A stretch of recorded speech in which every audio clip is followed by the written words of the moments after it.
네, 이제 시기적으로 입춘이 지났더라고요. 입춘이 지났는데 눈도 많이 오고 날씨도 많이 춥고 그래서 아직 겨울인 것 같습니다. 근데 이렇게 귀한 자리에 와주셔서 감사드리고 이제 복음만 말씀을 준비하면서 늘 이제 요즘에 어떤 일이 일어나는가 이런 것들을 쭉 이렇게 한번 생각을 해보는데 참 이 뉴스를 이제 틀면은 참 이렇게 우리 마음을 좀 답답하게 하는 또 이렇게 서로가 좀 미워하고 싸우고 다투는 이런 일들이 많이 있는 것 같아요. 정치적으로 이런 뉴스들이 이제 많이 가득 차 있는데, 근데 이제 우리나라에 일어나고 있는 이런 정치적인 상황에 대해서 우리도 참 가슴 아파하고 빨리 이 상황이 잘 해결되면 좋겠다는 마음을 우리도 가지고 있지만, 최근에 이제 제가 메일을 많이 받았어요. 이제 다른 나라에 살고 있는 많은 분들이 저한테 지금 한국의 상황을 알고 있고 이 상황을 듣고 이제 우리나라를 위해서 또 우리나라에 있는 교회를 위해서 사람들을 위해서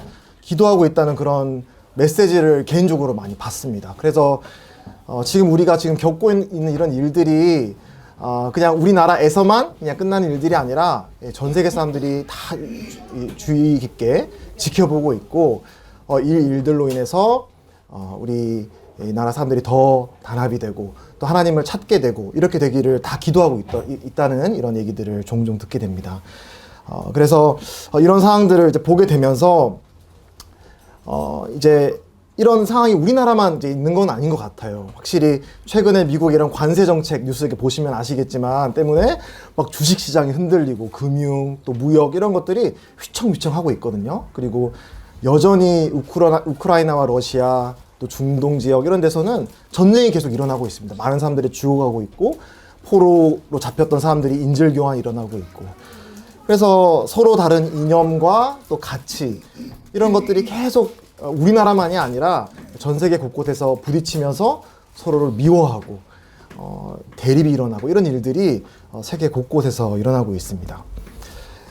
그래서 제가 이제 오늘 이 자리에 말씀드리려는 건 이런 정치적인 어떤 견해를 말씀드리는 게 전혀 아니고, 다만 이제 이런 상황 우리가 겪게 되면서 우리가 한번 생각해 볼 점이 어떤 게 있을까. 특히 제가 이제 유튜브나 TV 뉴스나 이런 걸 틀면은 어떤 이제 감정을 느끼냐면, 특히 이제 우리 사회에 많이 만연해 있는 이런 정서라고 해야 될까요? 이런 것들을 볼 때 이런 분노, 적개심 이런 것들이 참 많은 것 같아요. 그래서 우리 진영, 너희 진영 여기서 이렇게 대립을 하면서 이해하지 못하는 상대 진영에 대해서 미워하고 때로는 내가 받은 불의에 대해서 나쁜 마음을 가지고 되갚기도 보복을 하기도 하고 이런 일들이 참 많이 있는 것 같습니다. 근데 이제 그런 것들을 왜 사람들을 그런 마음들을 품게 될까? 성경에서 그런 말들이 안 적혀 있는 게 아니라 우리 마음에는 영혼을 사모하는 마음. 그래서 우리가 살아가면서 내 개인의 삶이나 또 나를 둘러싼 이런 국가, 사회 질서 이런 걸 볼 때 부조리, 불합리한 것, 뭐 불공정한 것, 사랑이 없는 것, 무자비한 것 이런 것들을 보게 되면 우리는 하나님의 형상을 따라 지음받은 사람들이기 때문에 분노를 느끼는 게 당연하다고 성경은 말씀을 하세요. 그걸 보면서 아무렇지도 않는 게 이상한 거죠. 그렇죠? 그래서 그런 사회의 그런 불합리한 것들을 보면서 답답함을 느끼고 사회가 더 공정해지고 더 이렇게 의로워지고 이러면 좋겠다는 이런 갈망은 우리 모든 사람들이 갖고 있는 하나님이 주신 마음이다라고 성경은 말씀해주고 있습니다. 그래서 그런 불합리함을 보면서 느끼는 그런 답답함이 잘못된 건 아닌데, 참 우리 마음을 안타깝게 하는 것은 그런 분노와 이런 적개심을 조금 좋지 못한 방향으로 푸는 사람들이 많이 있는 것 같아요. 그렇죠? 그래서 막 보복을 하고 막 나쁜 쪽으로 불의를 불의로 갚고 이런 것들이 많이 일어나는데, 근데 이제 성경에서는 이와 같은 원인에 대해서 우리는 이제 다른 외부로부터 이유를 찾으려고 하는 것 같아요. 내가 이렇게 분노를 느끼는 거는, 내가 이렇게 분노를 표출하고 막 적개심을 가지는 거는 너가 나를 그렇게 만들어서 그런 거야. 너가 나를 이렇게 성질을 안 돋구면은 내가 이렇게 될 리가 없잖아. 너가 악하니까, 너가 잘못됐으니까, 저쪽 진영이 뭔가 악하니까 내가 이렇게 잘못된 분노를 표출해도 괜찮은 거야 라고 합리화하는 그런 마음을 제 자신부터 쉽게 가지는 것 같아요. 근데 이제 이 부분을 이제 성경에서는 그렇지 않다. 먼저는 원인은 우리 내부에 있다라고 말씀을 하세요. 내 속에 있는 것이 나를 만든다라고 말씀을 하고 있는 것이죠. 그래서 요즘 이렇게 분노와 적개심이 가득한 이런 사회 모습을 보면서 이게 문득 떠오른 그런 생각이었어요. 이제 한 가지 비유가 있는데 뭐 종종 제가 드는 비유기도 합니다만 컵에 보면 오렌지 주스가 있죠. 오렌지 주스가 가득 차 있는데 이 오렌지 주스가 가득 찬 컵을 막 손으로 흔들어요. 그러면 오렌지 주스가 컵에서부터 막 차박차박거리면서 튀어나오겠죠. 그러면 여기 질문을 해보는 거예요.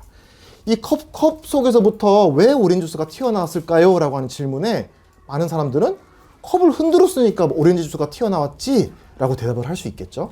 틀린 말이 아닙니다. 근데 반은 맞고 사실은 또 반은 그렇지 않은 거예요. 왜냐하면 예를 들면 이 컵 속에 오렌지 주스가 아니라 우유가 가득 차 있다면, 너무 당연한 말인데 우유가 가득 차 있다면 컵을 막 흔들면 뭐가 나올까요? 우유가 나오겠죠. 이걸 100만 번을 흔들어도 오렌지 주스는 나올 리가 없습니다. 결국 컵에서 뭐가 나오냐는 컵을 흔들어서 나오는 이유도 있지만 결국 그 컵 속에 있는 그것 때문에 컵이 나오는 것이 바로 이제 그것을 말씀해 준다. 우리 마음에 빗대어서 말씀을 드린 건데, 이 결국 우리 사람도 내 마음에 우리 예수님과 같은 온유와 이런 인내가 가득한 사람은 상황이 아무리 불합리한 상황을 만나고 심지어 우리 예수님과 같이 십자가에 못 박혀서 불합리한 그런 일을 겪을지라도 예수님에게서는 그런 쓴뿌리와 잘못된 적개심이 나온 적이 없습니다. 오히려 마음에 이런 온유와 인내가 가득한 사람은 그 상황이 그 사람을 흔들면 흔들수록 용서와 오래 참음과 인내와 이런 것들이 나오게 되는 거예요.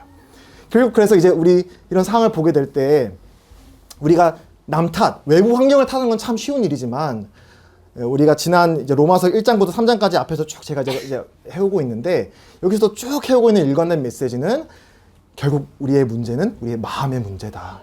우리의 마음에 무엇이 가득 차 있는가가 문제다라는 것을 계속 말씀해주고 해왔습니다. 그래서 우리는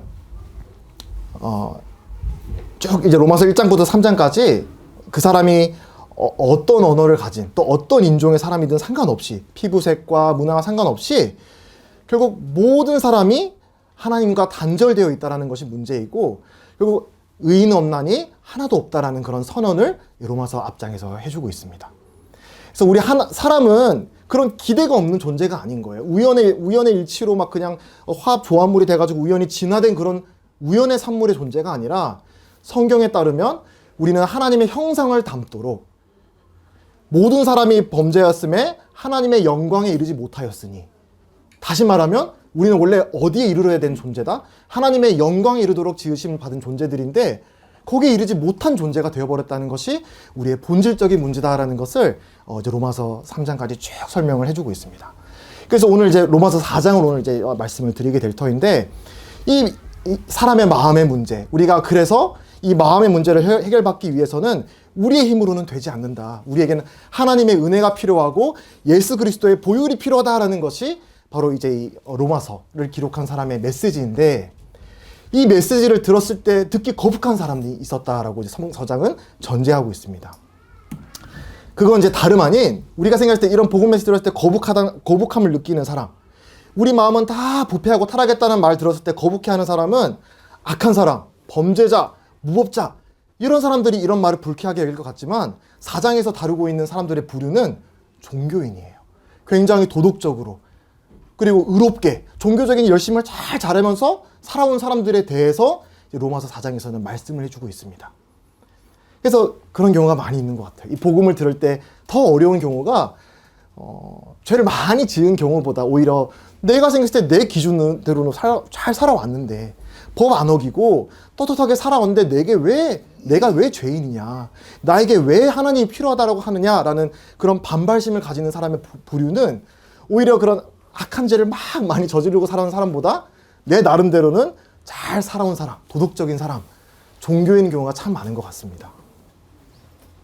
그래서 그런 이 유대인들 경우는 특히 이제 조상 대대로 전해 내려온 이런 율법이라던가 할례, 나중에 설명을 드리겠습니다만, 이런 것들을 소중히 지켜오면서 이걸 잘 지키면은 하나님이 우리 민족을, 나를 받아주실 거야.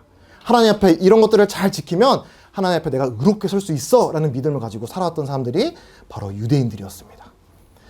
근데 이런 이제 종교인들, 유대인들에게 로마서를 기록한 사도 바울 형제님은 이제 로마서 4장을 이제 다음과 같이 시작을 합니다. 같이 한번 읽어주시면 감사드립니다. 시작. 성경이 무엇을 말하느냐. 감사합니다. 로마서 4장 3절에 나오는 첫 번째 구절입니다. 이거는 우리가 우리 스스로에게 물어야 될 중요한 질문 중에 하나예요.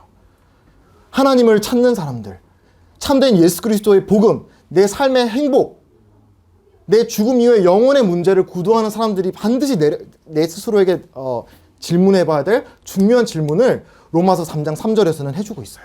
성경이 무엇을 말하느냐. 이 유대인들을 다룰 때는 사도 바울은 이 로마서를 기록한 사람은 할 말이 많았을 거예요. 왜냐? 본인이 유대인이었으니까. 본인이 아주 열심당 유대인이었는데 어느 날 하나님의 놀라운 은혜를 기적적으로 체험하면서 유대교에서 예수님을 믿는 신앙으로 회심했습니다. 그러니까 나누고 싶은 간증이 얼마나 많았겠어요. 내가 해봐서 안다 유대인들아 이렇게 하고 싶은 말이 많지 않겠습니까? 근데 바울은 자기의 개인적인 삶의 간증을 먼저 나누지 않습니다. 또 그 당시 최고라고 일컬어지는 헬라의 그런 철학자들, 뭐 세상 지혜자들 이런 사람들의 말을 하지 않아요. 가장 먼저 그들이 봐야 될 것은 어디였다? 성경. 그들이 정말 성경을 올바로 바라봐야만 이 영혼의 문제, 구원의 문제에 대한 해답을 찾을 수 있다는 것을 사도 바울은 알았습니다. 이 성경책은 우리들에게 모든 질문에 대해서 답을 해주지 않습니다. 무슨 말인고 하면은 컴퓨터가 고장나면 성경책을 보면 컴퓨터를 어떻게 수리하는지 나오나요? 안 나오죠. 차가 고장났으면 감기가 걸려가지고 내 몸에 무슨 이상이 있는지 그런 걸 알고 싶으면 성경책 보면 그거에 대해서 해답이 나오나요? 성경은 그런 걸 위해서 기록된 것이 아닌 거죠. 왜냐하면 성경이 기록된 목적이 있기 때문에. 근데 이제 디모데 후서 3장 이제 15절 17절까지 이제 그 목적이 잘 나와 있는데 이 성경은 우리로 구원에 이르게 하기 위한 지혜를 말씀해 주고 있다라고 말씀을 하십니다. 그리고 하나님의 사람으로 온전하여지며 모든 선한 일을 행할 능력을 갖추게 하기 위한 충분한 지침이 성경에 기록되어 있다고 말씀을 하세요.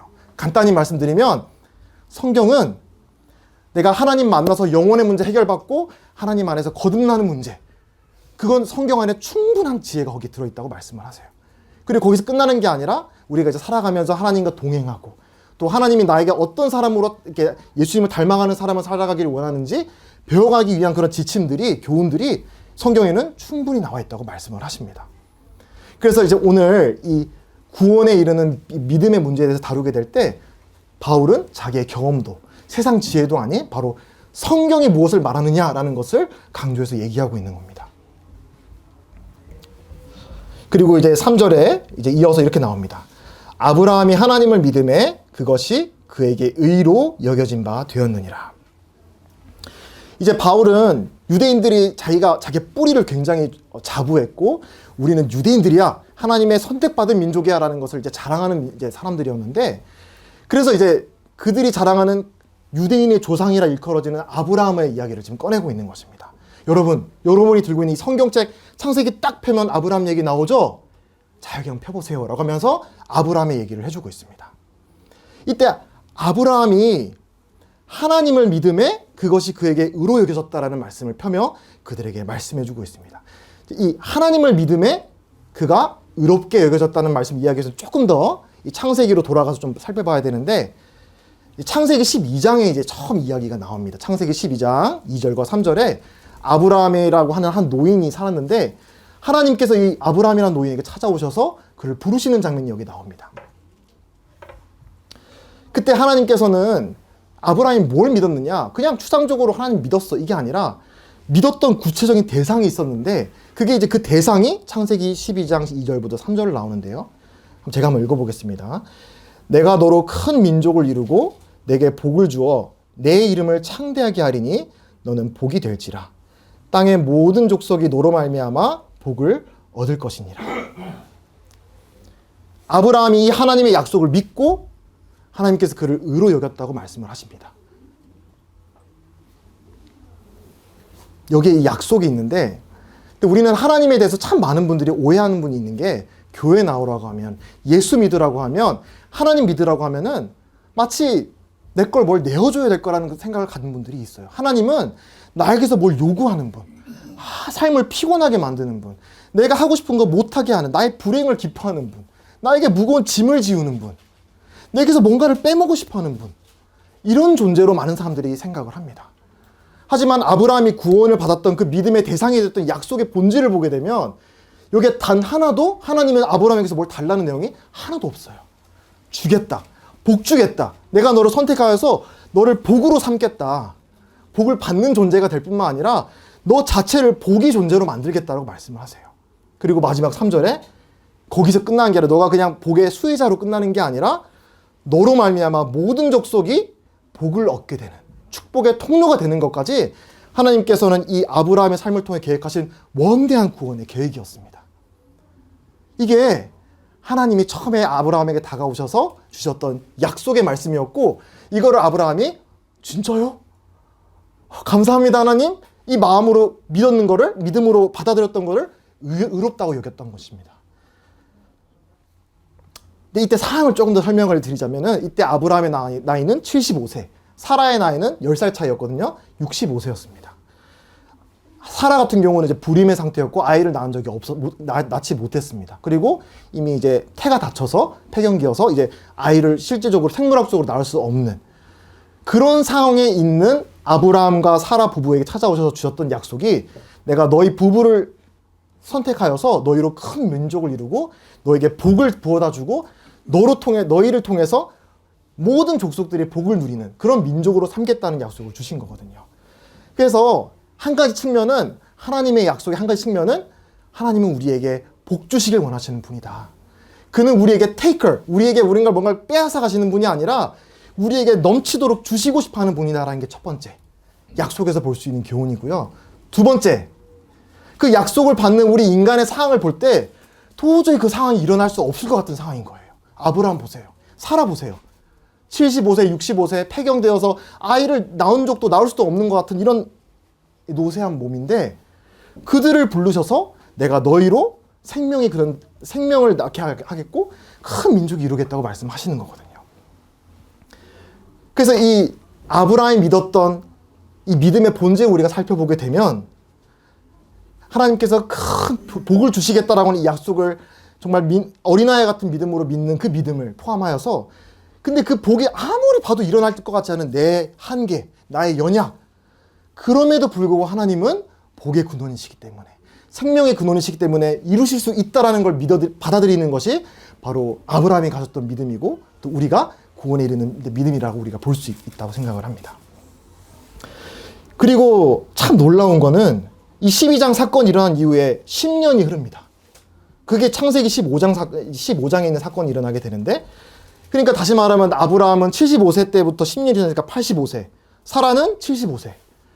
근데 하나님이 후손을 주시겠다고 했는데 10년이 지나도록 하나님의 약속을 아직 안 보여주시는 거예요. 안 이루시는 거예요. 전 그 상황을 한번 이입해보면 정말 얼마나 간절하게 기다리는데 시험이 많이 들었을까 생각이 들었습니다. 근데 그 아브라함을 10년 후에 다시 찾아오셔서 창세기 15장 5절부터 6절, 하나님이 이제 밤이었던 것 같습니다. 밤에 천막에 찾아오셔서 천막 밖으로 나가보아라. 그래 나가 이르시되 하늘을 우러러 무뼈를 셀 수 있나 보라. 또 그에게 이르시되 내 자손이 이와 같으리라. 아브라함이 여호와를 믿으니 여호와께서 이를 그의 의로 여기시니라. 오늘 로마서에 인용된 성경 구절 창세기 15장 6절이 이런 맥락으로 이제 주어지고 있습니다. 아무리 봐도 지금 현재 내 상황을 볼 때 나와 내 아내의 육체에서는 새 생명이 나올 것 같지 않은데, 그런데 하나님께서는 너로 하여금 이 하늘에 있는 무별과 같은, 반짝반짝이는 무별과 같은 많은 민족을 또 너로 하여금 복을 내리겠다라고 하는 말씀을 다시 주고 있습니다. 근데 그거에 대해서 물론 시험이 있었지만 다시 한번 어린아이와 같은 마음으로 받아들인 것이죠. 하나님이 말씀하셨으니까. 하나님이 약속 아니셨네? 다시 나에게 10년 전 나에게 주셨던 그 약속 또 주시고 있네? 네, 알겠습니다, 하나님. 하나님 말씀하신다면 하나님 할 수 있습니다라는 마음으로 그 약속을 받아들인 것입니다.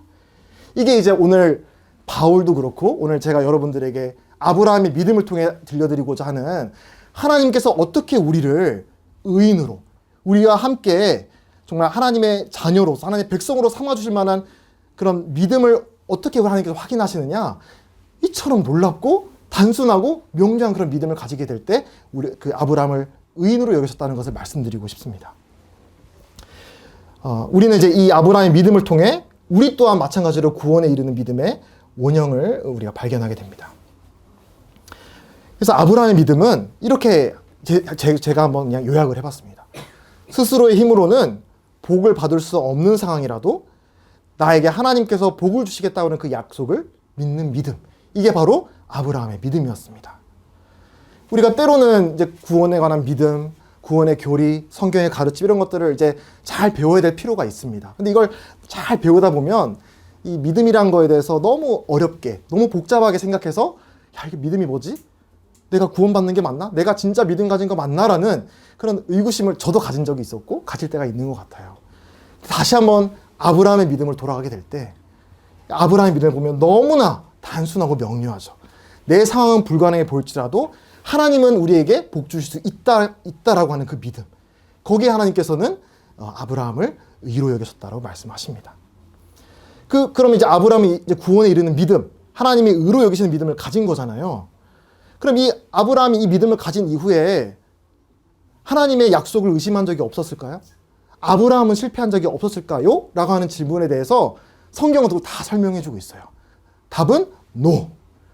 엄청 많이 의심해요. 엄청 많이 넘어져요. 사라를 통해서 아들 주겠다고 했는데 키없고 그 말을 의심하고 하갈이라고 하는 몸종을 취해서 이스마엘을 낳습니다. 하나님께서 이집트로 잠시 피난 가 있어라고 하는데 그때 이 사라는 하나님께서 이제 하나님의 약속된 민족을 낳을 이 엄마잖아요. 그렇죠? 근데 그걸 믿지 못하고 상황에 대해서 너무 두려워서 아내를 누이라 속이고 바로의 아내로 시집갈 뻔한 사건이 몇 번이나 나옵니다. 또 하나님께서 아들 낳기 직전에 천사들을 보내서 이제 곧 있으면은 하나님이 이제 약속대로 아들을 주실 거예요라는 말씀을 전하러 왔는데 그 말을 듣고 아브라함과 사라 모두 다 어떻게 했냐면 웃었어요. 기쁨의 웃음이 아니라 어떻게 보면 한 조소에 가까운 웃음이었던 것이죠. 아휴, 저 나이가 이제 90입니다. 90이 가깝습니다. 어떻게 제가 낳는다고요? 라고 하는 그런 마음에 웃음을 짓게 됩니다. 우리가 구원에 이르는 믿음이라고 했을 때 완전한 믿음, 넘어지지 않는 믿음, 의심하지 않는 믿음이라 생각하는 경우가 많이 있는데 그렇지 않다는 것이죠. 성경에서 말하는 참 믿음은 믿음의 정도를 가지고 참 믿음이라고 말씀하시지 않습니다. 내가 절대 넘어지지 않는 어떤 시련과 유혹이 와도 하나님을 좋은 믿음이죠. 훌륭한 믿음이고 성숙한 믿음인데 성경에서 말하는 참 믿음의 정의는 그 대상이 참된 것일 때 참 믿음인 것입니다. 뭐라고요? 참 믿음은 참된 것을 그 대상으로 삼는 믿음이 참된 믿음입니다. 내가 슈퍼맨 같이 막 불굴의 믿음을 가져야만 참 믿음이 되는 것이 아니라는 것이죠. 그래서 우리는 부족하고 이런 미약한 믿음이 흔들리지 않는 완전한 분을 향하게 되면 우리는 흔들리고 우리가 불완전할지라도 그 약속을 하신 하나님이 완전하시고 흔들리지 않기 때문에 우리가 그 미약한 믿음을 그 완전한 것에 탁 믿음을 갖다 대잖아요. 하나님은 그 일을 신실하게 이루신다는 것을 이 아브라함을 통해서 또 성경의 수많은 인물들을 통해서 보여주십니다. 그리고 그 과정 가운데 우리의 믿음은 조금씩 자라가게 되는 것이죠. 이렇게 이제 아브라함의 믿음을 들어서 설명을 합니다. 여러분, 구원에 이르는 믿음. 여러분이 이렇게 유대인인 걸 자부하시는데 여러분의 조상인 아브라함을 보십시오. 아브라함마저도 믿음으로 의로워졌습니다라고 말을 먼저 하는 것입니다. 두 번째 예, 유대인들이 아주 존경했던 왕 가운데 하나가 바로 다윗이라고 하는 왕인데 그 다윗의 왕의 이야기를 또 들고 옵니다. 이런 것이 없이 하나님께 의로 여기심을 받는 사람의 복에 대하여 다윗이 말한 바 불법이 사함을 받고 죄가 가리워짐을 받는 사람들은 복이 있고 주께서 그 죄를 인정하지 아니하실 사람은 복이 있도다 함과 같으니라. 그들이 그토록 존경하고 또 실제로 하나님께서 인정하시고 훌륭하게 여기셨던 그 믿음의 위인 다윗 왕조차도 그가 어떤 신앙을 가지고 살았느냐, 그가 어떤 믿음을 가지고 살았냐라고 했을 때 시편 32편을 인용하면서 그는 하나님의 이 은혜와 긍휼 아래에 있는 사람으로 자기 자신을 늘 생각하며 살았다라는 그런 말씀을 해주고 있습니다. 내가 하나님이 날 부를만 하기 때문에, 나 하나님 앞에서 이런 좋은 일들을 했기 때문에 하나님은 나를 왕으로 삼으셨어. 난 이렇게 하나님께 이쁨 받을 만한 행동했기 때문에 하나님은 나를 이뻐하시고 사랑하셔. 그런 믿음으로 살아갔던 것이 아니라 나는 언제라도 내 연약 가운데 빠질 수 있고 죄의 유혹 가운데 넘어질 수 있고, 그래서 나는 1분 1초라도 하나님의 은혜 없이는, 하나님의 용서하심 없이는 살아갈 수 없는 사람이다. 야, 우리 나 같은 사람도 이렇게 죄로 뒤범벅되어 있는 사람인데 하나님의 용서를 받는 사람은 얼마나 복된 사람인가. 이걸 노래한 게 시편 32편과 또 유명한 시편 51편입니다. 이 훌륭한 다윗의 삶을 보게 되면 훌륭한 일도 많이 했지만 많은 범죄를 저질렀어요. 아마 여기 있는 저와 여러분이 일생 동안 한번 저질릴까 말까 하는 죄도 그 다윗 왕은 저질렀어요. 살인도 저지르고 간음도 저지르고 거짓말도 하고 교만하기도 하고. 다윗 왕이 하나님 앞에서 마음이 합한 자라는 칭찬을 들었던 이유는, 하나님께서 그를 사랑하셨던 이유는 그가 훌륭했기 때문이 아니라, 그가 하나님께 사랑받을 만한 이유가 그 다윗에게만 있었던 것이 아니라 하나님이 은혜로우신 분이기 때문에, 하나님이 긍휼하신 분이기 때문에 하나님이 다윗을 선택하시고 그를 사용하셨다라는 것이 이 다윗의 고백이었고 신앙이었습니다.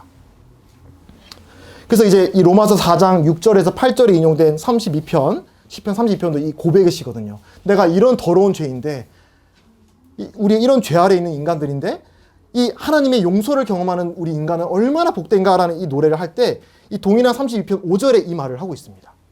내가 이르기를 내 허물을 여호와께 자복하리라 하고 주께 내 죄를 아뢰고 내 죄악을 숨기지 아니하였더니 곧 주께서 내 죄악을 사하셨나이다.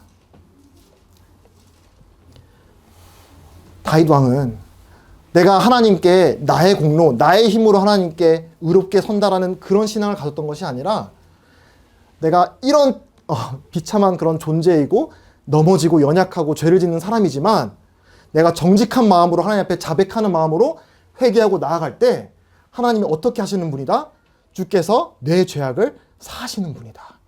새 번역에서는 기꺼이 용서하신다는 표현을 했더라고요. 기꺼이 용서하신다. 저는 그 번역이 참 좋더라고요. 하나님은 마지못해 용서하시는 분이 아니라 우리를, 정직하게 나오는 모든 사람들을 용서할 준비가 되어 있는 거예요. 정직한 마음으로 나오는 모든 겸손한 사람들에게. 근데 그런 하나님을 바라보며 살아갔던 것이 바로 여러분들이 유대인들이 존경했던 그 다윗 왕의 신앙이었다라는 것을 바울은 이제 설명해 주고 있습니다. 그래서 앞서 아브라함의 믿음은 우리 나의 한계와 연약함에도 불구하고 하나님께서 나에게 복을 주실 수 있다라는 그 믿음을 가졌다면, 다윗은 나의 잘못과 실수에도 불구하고 하나님께서 나를 용서해 줄 수 있다라는 믿음을 가지고 살았던 것입니다. 그래서 유대인들은 이 가장 존경하는 두 인물을 보더라도 사람은 하나님의 은혜를 믿는 믿음으로 구원을 얻게 된다는 것을 이 다윗과 또 아브라함의 신앙을 통해서 우리가 발견하게 됩니다. 근데 우리가 이제 조금 이제 여기서 이제 율법과 앞으로 이제 할례 이런 문제가 나오는데, 근데 우리가 살짝 조심을 해야 되는 거는, 유대인들이 소중하게 여겼던 이런 할례 의식, 또 율법, 이런 것들을 악한 거, 잘못된 것으로 치부하면 안 됩니다. 이거는 하나님이 그 백성들에게 주셨던 거예요. 하나님이 주신 거예요. 하나님이 악한 걸 주실 일은 없잖아요. 그렇죠?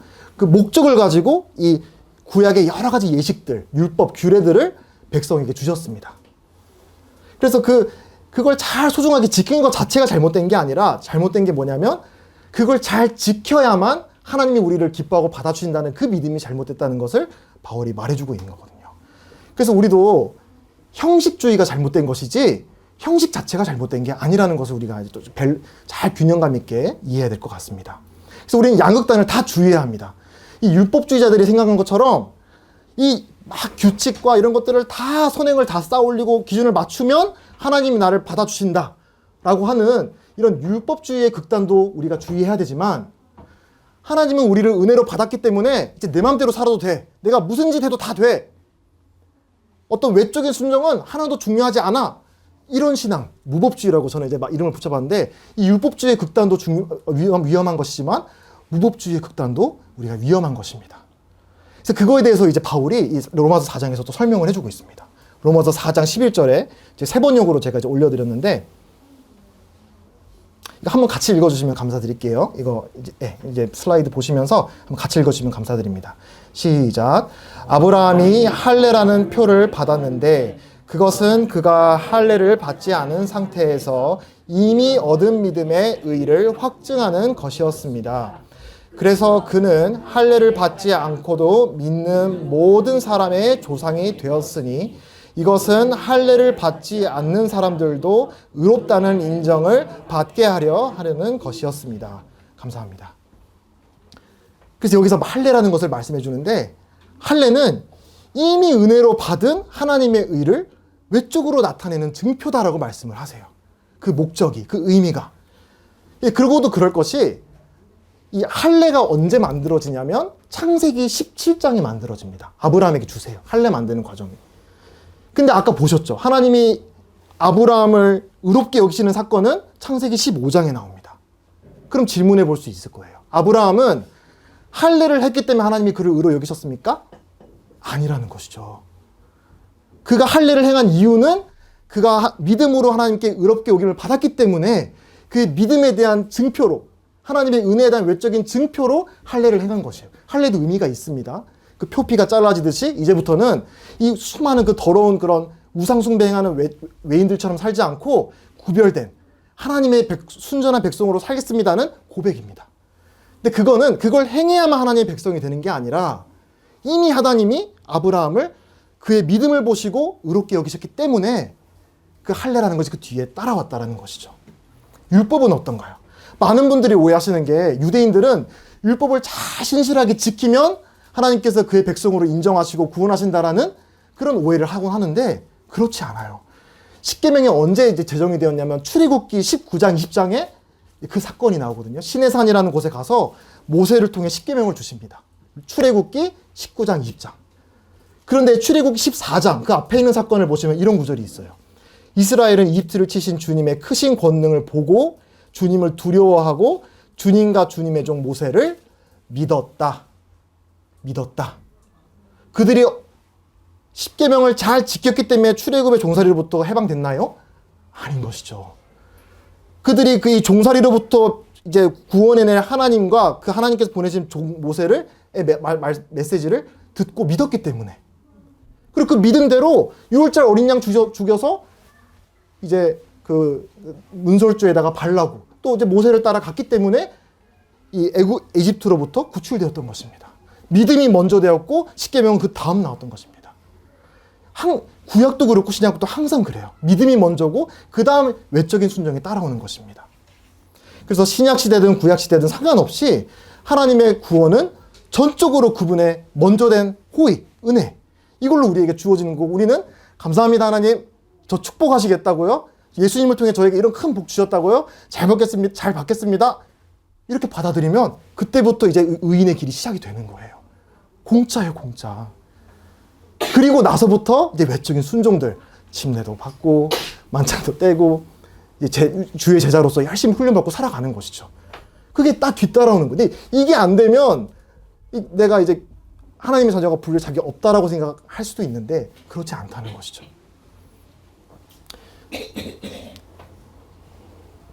오늘날 우리 교회에게는 그런 예식을 주셨다는 질문에, 네, 신약시대, 우리 지금 오늘날에도 이 유대인들하고는 다르지만 우리에게도 이런 은혜의 외적인 증표, 예식들을 주셨습니다.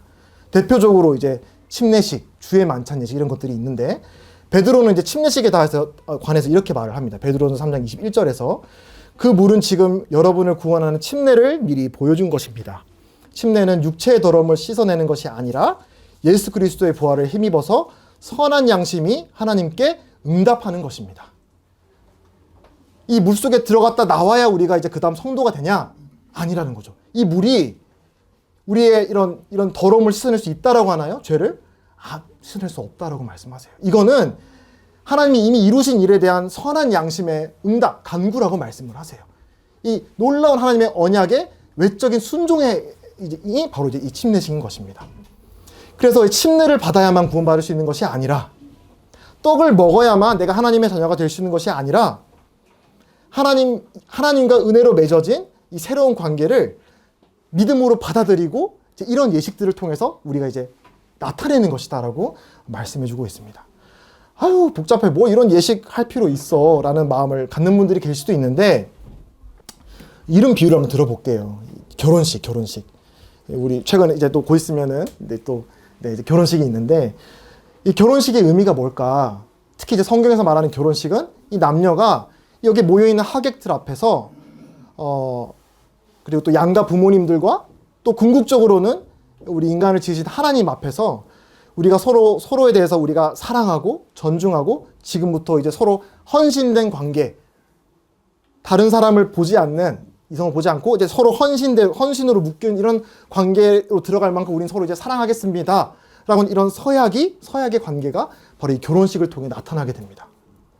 그래서 이 부부 관계라는 것은 이런 새로운 언약 관계에 공적으로 이 결혼식을 통해서 선포됩니다. 그래서 꼭 결혼식을 해야만 두 남녀가 사랑할 수 있나요? 아니죠. 사랑은 결혼식 하기 전에 둘이 사랑하고 이렇게 할 거 아니에요. 그렇죠? 사랑하는데 이 결혼식이라는 것을 통해서 남자는 이제 내 아내를 머리가 흰뿌리 팥뿌리 되도록 이 아내를 사랑하고 존중하고 지키겠습니다. 아내는 내가 죽음이 올 때까지 이 남편을 존중하고 사랑하겠습니다. 이 고백을 공개적으로 하는 것 아니겠습니까? 마찬가지로 예수 그리스도를 통해 하나님과 우리 사이에 맺어지는 생명의 관계도 이와 비슷하다고 생각을 합니다. 어떤 규칙이나 기준을 준수해서 이제 하나님이 우리를 받아주시는 것이 아니라 전적으로 예수님이 십자가 위에 하신 그 죽으심과 부활을 토대로 하나님이 우리를 그 믿는 단순한 믿음 하나를 보시고 그냥 완전한 의인으로 바라봐 주십니다.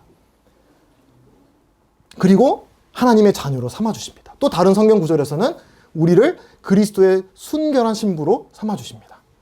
그러나 이처럼 은혜를 통해 믿음으로 말미암아 시작된 새 생명의 삶은 이제 하나님이 나 은혜로 부르셨으니까 나 이제 하나님 무조건적으로 날 사랑하시니까 내 맘대로 살아야지, 그런 삶으로 이어지는 것이 아니라 이 부부의 관계처럼 이 한번 서약을 통해 결혼식이라는 이 언약 관계를 통해 사람들에게 공표하고 이제 서로에게 충성하는 관계로 들어가는 거잖아요. 살아가면서 넘어질 때가 있겠지만 마찬가지로 우리도 하나님께 그와 같은 믿음의 고백을 한 이후에도 하나님에 대한 헌신과 감사와 사랑을 많이 넘어지겠지만 또 많이 실수하겠지만 그때마다 다시 자백하고 예수 그리스도의 보혈을 힘입어서 하나님 앞에 회복을 구하고 다시 일어나서 그 하나님에 대한 헌신과 사랑과 사랑을 점차 조금씩 배워가는 삶이 그리스도인의 삶이다. 그래서 가끔 이렇게 상담을 해보면 완벽한 이런 내가 생각하는 구원받기 위해 준비된 완벽한 모습이 있는 분들이 있는 것 같아요. 내가 이렇게 돼야만 내가 구원받을 수 있어. 침례받을 준비가 된 것 같아. 근데 이제 성경에서는 아브라함이 단순한 믿음을 우리에게 주시면서 그렇지 않다. 하나님은 아브라함을 그 어떤 외적인 율법 지켜라, 할례 지켜라 하기 전부터 그 축복하겠다는 그 주권적인 축복의 약속에 대해서 진짜요? 감사합니다. 그 믿음, 한 방울 같은 그 믿음을 보시고 그를 의로 여기셨다라고 말씀하셨다는 것이 이 사도 바울이 우리에게 주고 있는 아주 귀중한 그런 교훈이라고 생각을 합니다. 마지막 로마서 4장 12절에 이렇게 마무리를 합니다. 또 그는 할례를 받은 사람의 조상이 되기도 하였습니다. 다시 말하면 할례만을 받은 것이 아니라 또한 우리 조상 아브라함이 할례를 받지 않은 상태에서 걸어간 믿음의 발자취를 따라가는 사람들의 조상이 되었습니다. 저는 이 믿음의 발자취라는 말이 참 너무 좋았어요. 발자취. 우리가 구원에 이르는 그 주어지는 믿음이 완성된 믿음이 아닌 거예요. 너무나 미약한 믿음이고 한 번에 그냥 하나님이 도달하고자 하는 목적지에 꽝 해서 축지 붙어서 나아가는 것이 아니라 발자취. 한 걸음 한 걸음. 주님 만나는 그날까지 예수 그리스도와 동행하는 법. 내 실수와 그리고 연약과 죄악 가운데서도 넘어질지라도 주님의 은혜를 다시 경험하고 회복되는 그 과정 가운데 하나님의 은혜를 더 깊이 경험하는 방법. 또 다른 사람들의 연약을 이해하는 방법. 이런 것들을 하나님이 가르치시면서 믿음의 발자취를 한 걸음 한 걸음 한 걸음. 마치 아브라함이 그랬던 것처럼.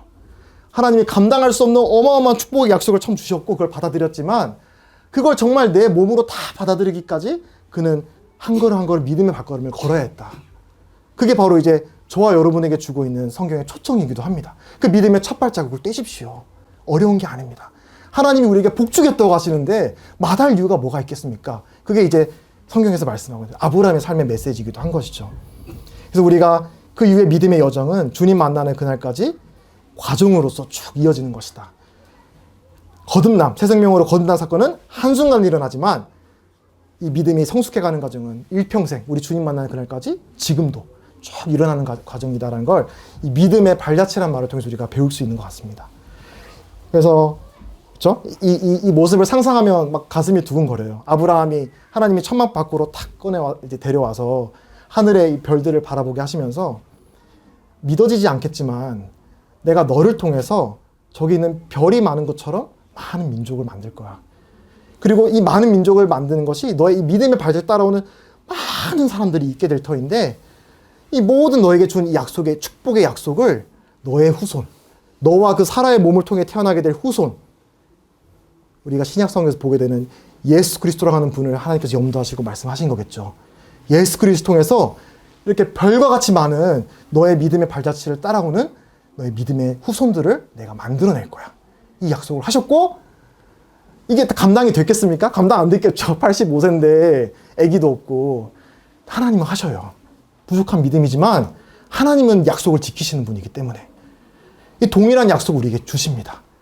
이 약속을 우리를 축복하겠다고 하는, 축복하시겠다고 하는 하나님의 이 약속이 우리에게도 주어졌고, 이 아브라함의 이 믿음의 여정, 발자취를 저와 여러분도 기꺼이 기쁜 마음으로 내디디시고, 이제 그런 걸 마음으로만 하는 것이 아니라 아까 이제 이 외적인 순종으로 나타나야 된다고 말씀을 드렸죠. 그런 거 침례를 통해서, 주의 만찬을 통해서, 다른 성도들을 봉사하는 걸 통해서 여러분이 이제 하나님이 나를 이렇게 사랑하시고 나를 멋진 백성으로 자녀로 삼으셨다는 것을 삶으로서 나타내시는 것을 이제 성경은 교훈해 주고 있습니다. 그래서 이 복된 메시지가 저와 여러분에게 참 힘이 되고 또 격려가 되는 메시지면 좋겠습니다. 기도하고 마치겠습니다.